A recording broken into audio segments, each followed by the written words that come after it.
Hello, my name is Brianna Poole, and this is my ePortfolio presentation.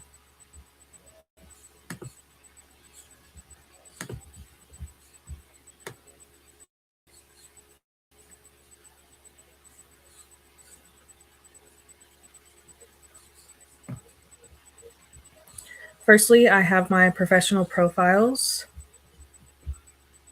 In my pre-professional profile, I just say who I am, that I'm a student at UAFS, and I hope to graduate with my bachelor's degree of elementary education K through 6 in the spring of 2028.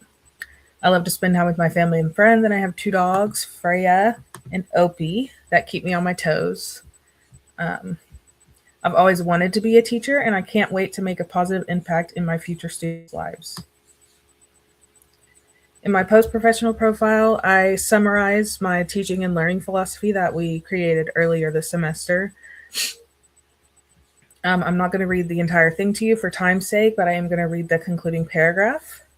I believe that students learn best through the consistent delivery of instruction, active engagement, and unique hands-on experiences.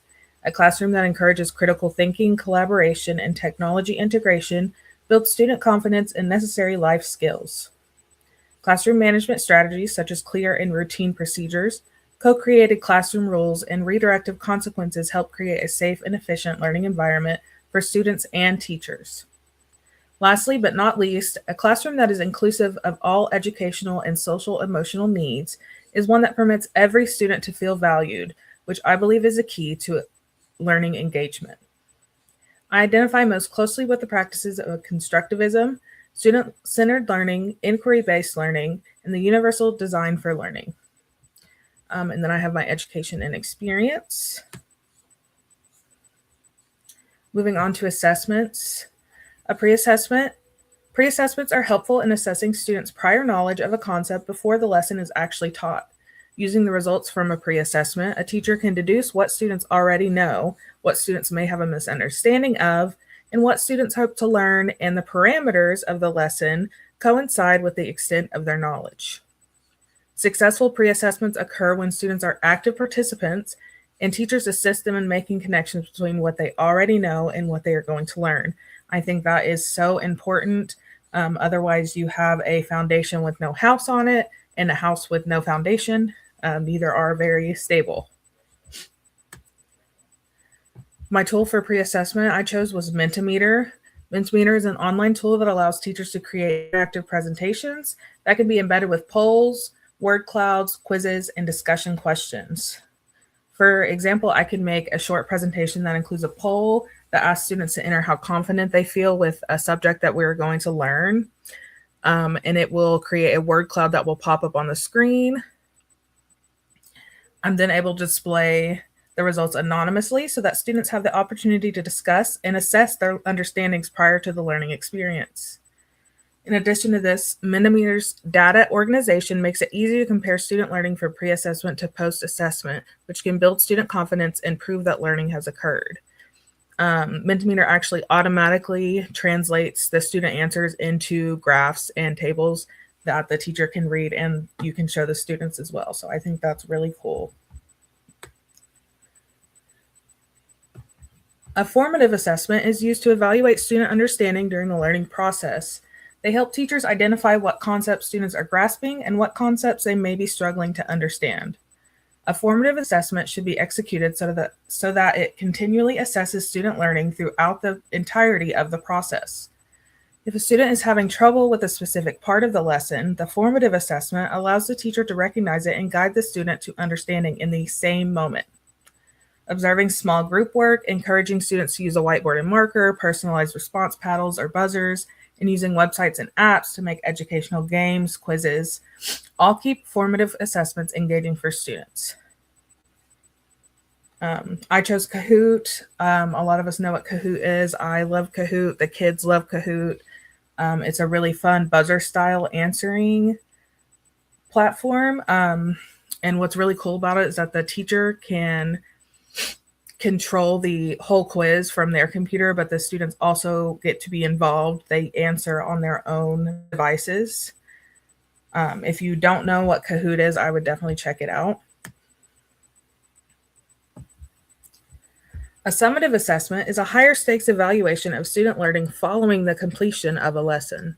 These assessments reveal if and how learning has occurred and how effectively the lesson was taught. In short, the results of summative assessments summarize the learning process. Standard multiple choice short answer and essay tests are some of the most recognizable summative assessments. However, the ever-changing world of technology is making online projects, presentations, and portfolios an increasingly popular choice of summative assessment.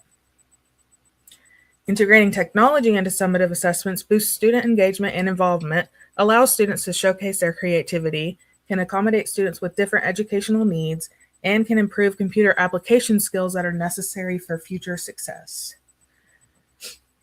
I'm a huge fan of Google Workspace. I think it is extremely accessible, extremely easy to use, and it's perfect for elementary kids learning how to use online applications. Most school districts already use Google Workspace for their district email, so it's readily available, making it even better. Google Drive is cloud-based, which permits students to access, edit, and save files outside of the classroom as well.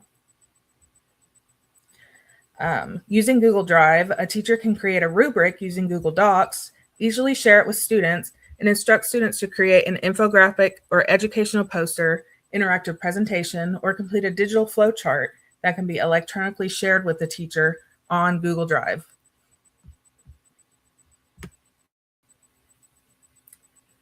Assistive technology. To start, we have speech to text. My first one is Whisperflow. Whisperflow is a website and app that converts speech into text via AI. Users can record audio or upload audio and video recordings that will generate a text narration.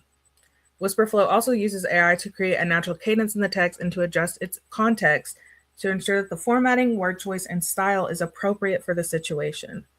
Additionally, users can create a keyboard shortcut that will allow them to start and stop recording and can use voice commands to edit versus using the keyboard.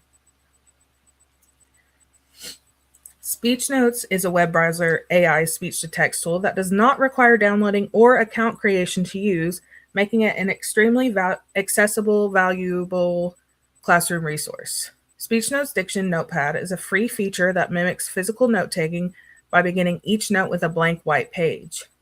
It also automatically blurs the background of the page so that the user's focus is on the text. Users are able to set 10 custom shortcut keys for repetitive words and phrases, along with recording controls. An added bonus, Speech Notes documents are easily exported to various platforms and converted to most formats. Lastly, I have Transcriptor. It is probably my favorite one out of the three. Transcriptor is an AI speech-to-text browser and app that is specifically designed for student and professional use. Transcriptor works with popular online meeting platforms to transcribe the audio to text in real time. It also offers live transcriptions of verbal lectures and features subtitle generation for audio and video files. What's really cool is you can upload any video or audio that does not have subtitles, and it will generate subtitles for free versus you having to do it all yourself. Moving on to the text-to-speech softwares I chose. Firstly, I have Natural Reader, an AI-powered app that translates text into audio and is valued for its human-like voice generation. Key features of the app include the ability to control the speed of narration, edit the accent and pronunciation, and highlight tracking to increase comprehension.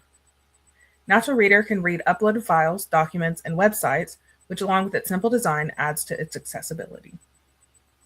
Speechify is a popular TTS app that uses AI to generate a verbal narration of a given text. It is available on many platforms, including iOS, Android, and Chrome, and is a favorite among avid readers. Speechify allows its users to upload documents, email screenshots, and has a scan and listen feature that can read physical media.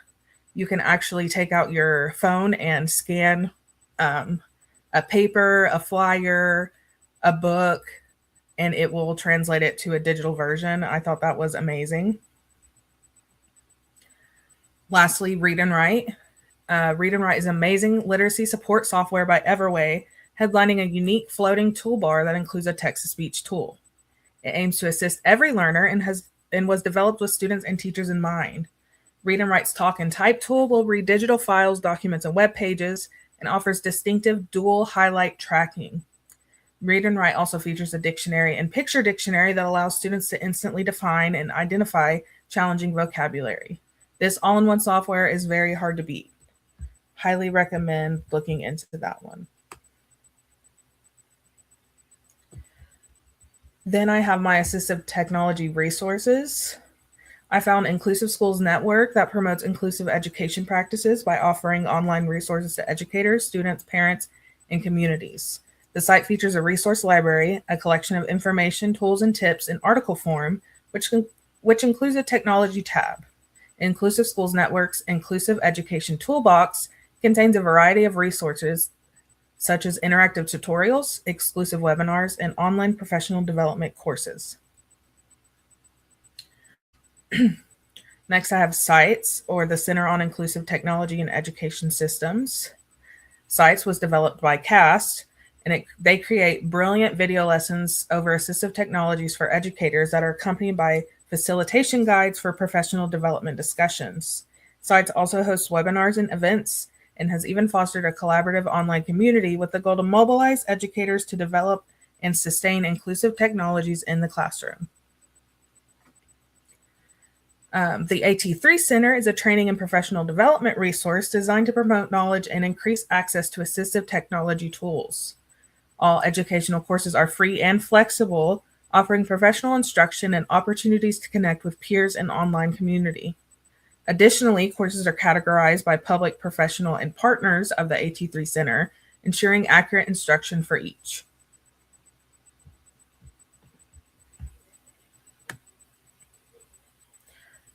Our final tab, Classroom Management.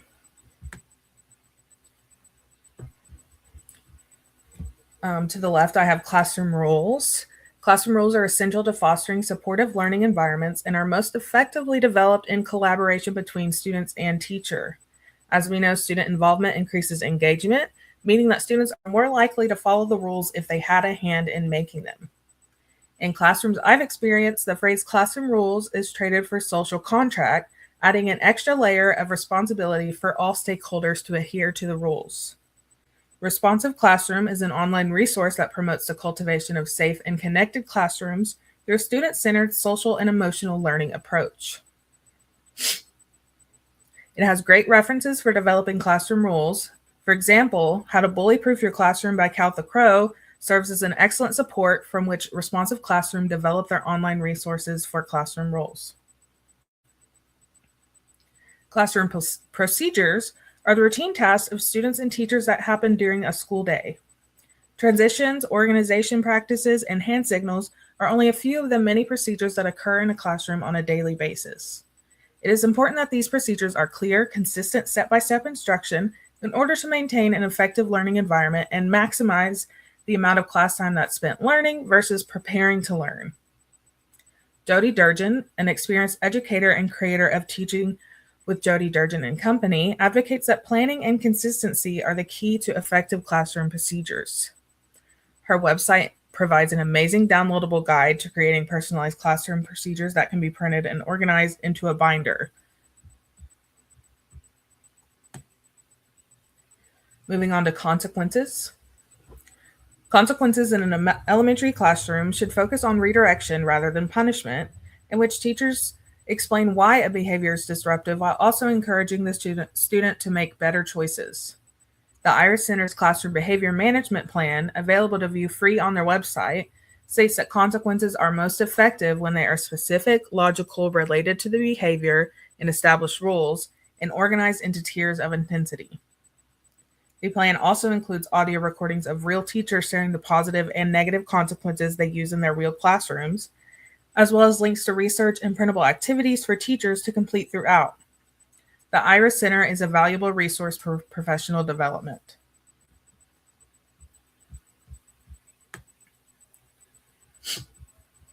And finally, we have my technology tools.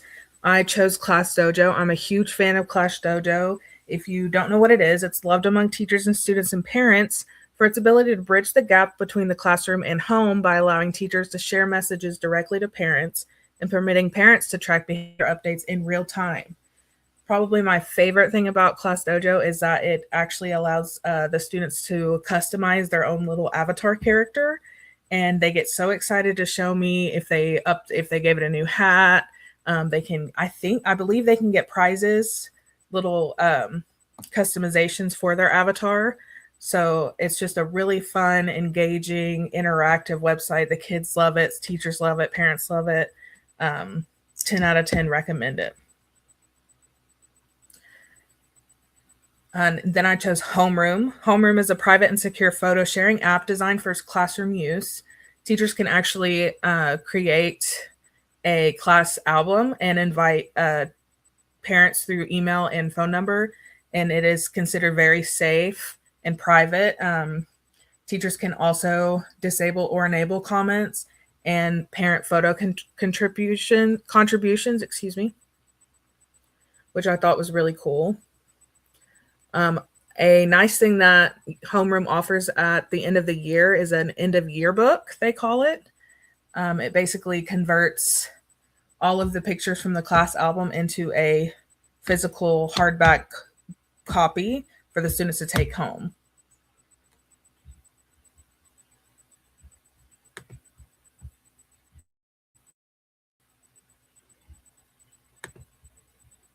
All right, and that is my ePortfolio presentation. Thank you for watching. I hope you enjoyed, and I can't wait to see some of my peers. Thanks.